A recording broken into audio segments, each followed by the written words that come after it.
Hey, what's going on, guys? The Horror Man back with my review of The Witching Season.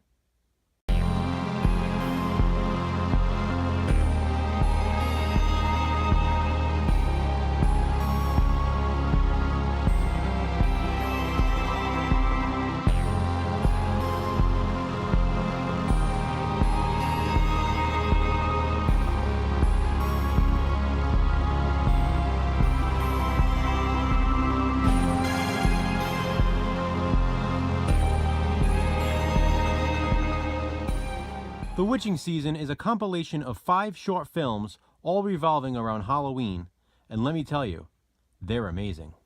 The 5 films were made by a group of friends who all have a clear passion for the Halloween season and an obvious love for nostalgia.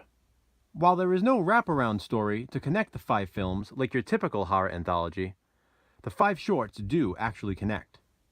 You just have to be paying attention.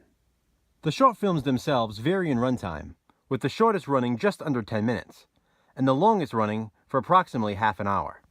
Each of the 5 shorts starts with an atmospheric opening credit montage. It's incredible.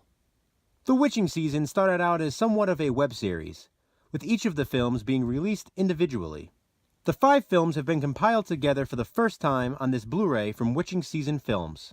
And let me just say, this cover art is beautiful. It really sets the mood for this anthology. Now, I'm someone who loves all things Halloween and all things autumn, so as soon as the opening credit montage began, I was hooked. I knew this was going to be an amazing viewing experience, and I wasn't disappointed. Pumpkins, leaves, witches, and even a scarecrow set the atmosphere before the films even begin. Even the music is a perfect fit. These are opening credits done right. After the first appearance of the wonderfully atmospheric intro, which we get to see 5 times, the first film begins. It's simply titled Killer on the Loose, and its synopsis reads as follows. An escaped killer lurks in the shadows of an isolated home on Halloween night. What horror fan would not be interested in that? This one was like taking a great 80s slasher film and cutting it down to just the chase scene. A girl is running through the woods being followed by a guy wearing a hockey mask carrying a machete. Sound familiar? Well, not quite. Because all is not always what it seems to be in the Witching Season. The girl makes it to a house, which is nicely decorated for Halloween, I might add, and she attempts to hide from the masked assailant. Now, because it's a short film, I really can't say any more about this one without spoiling anything, so you'll just have to watch it for yourself. As Killer on the Loose concludes and the credits roll, we are again treated to the opening montage. And if I didn't say it enough already, I love it. The second film is called Princess. In search of a new beginning, Kendra and her daughter Jamie move into a quiet home in the suburbs. But something evil lurks in the basement, and it isn't looking for roommates. This one involves the little girl Jamie finding a box of old toys in the basement, including one creepy-looking doll. Jamie's mother Kendra tells her that she can only choose one toy to keep, and the rest have to go back to the little girl who once lived in the house. But when Kendra attempts to return the toys, the previous owner wants nothing to do with them. It's at this point when you know something is very wrong. Jamie decides, of course, to keep the creepiest doll of all, naming it, you guessed it, Princess. Princess looks like some sort of strange bunny with a mustache. But seriously, it's creepy. You probably know where the story's going from here, so I won't say anything else.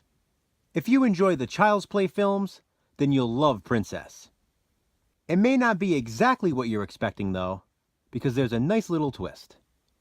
The third Witching Season film is called Not Alone. Upon waking from a horrific nightmare, Kyle struggles to bridge the gap between his dreams and reality. This is the shortest of the 5 films, but it includes, in my opinion, one of the creepiest scenes in the entire compilation. The male lead in this one falls asleep listening to a radio broadcast involving possible extraterrestrial sightings. He wakes up to a possible sighting of his own. But is he dreaming? Or is there really someone, or something, watching him from the corner of his room? You'll have to watch it to find out. The fourth and longest film in the anthology is titled They Live Inside Us. A writer spends the night in a notoriously haunted house in hope of finding inspiration for his latest project. He soon realizes that he is living in his own horror story. There is so much content in this one. If you like haunted houses and ghosts, this one is for you. If you like slasher films and masked killers, this one is for you. If you like scary carnivals and killer clowns, this one is for you. If you like creepy scarecrows and cornfields, this one is for you. While I loved each and every one of these 5 films, They Live Inside Us was my favorite. And I have to admit, the ending gave me chills.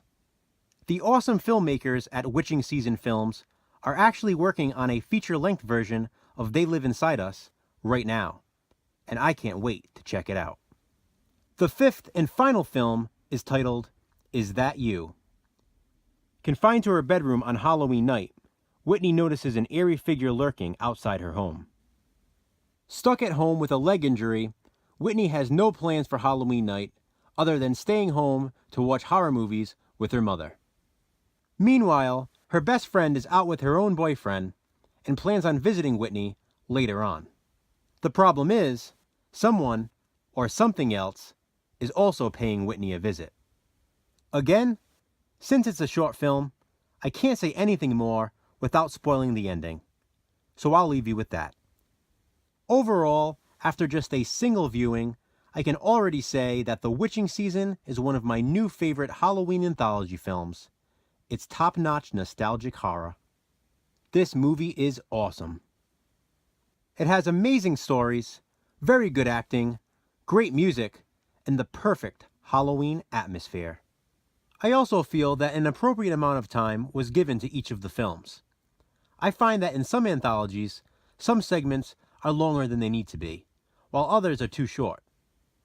But the pacing in all 5 of the Witching Season films was just right. And that is a big part of what makes it so rewatchable. Oh, and did I mention the fantastic opening credits?